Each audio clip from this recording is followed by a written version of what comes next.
And career and technology pathways here in East Texas continues to be a priority for many school districts. KLTV's Lauren Tier reports for the past 5 years, 5 districts in the Tyler area have worked together as part of a grant to provide their students with more industry-based opportunities. Yes, the state puts a lot on us in order to get these grants, but to see the benefit for the children, for the students, way outweighs the work that we have to put in for it. Winona ISD's CTE coordinator is referring to the Texas Education Agency's Perkins Reserve Grant that has been rewarded to the Tyler Area Regional Career Pathway Network for the past 5 years. The grant money is used to support the manufacturing and health science career programs.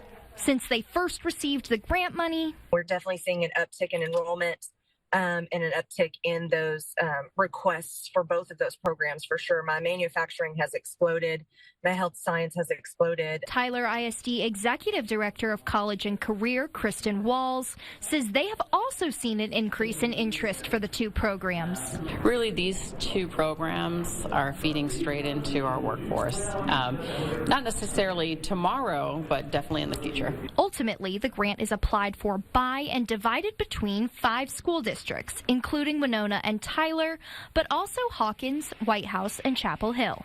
I had a very nice mannequin and a hospital bed and wheelchair. In addition to the school districts, community partners such as Christus Trinity Mother Francis Health System lend support and services for the students in these programs. It's a win-win because we get to show students what healthcare is like, but we also get to see what the next group of healthcare providers are going to be like. Lauren Tier, KLTV 7 News.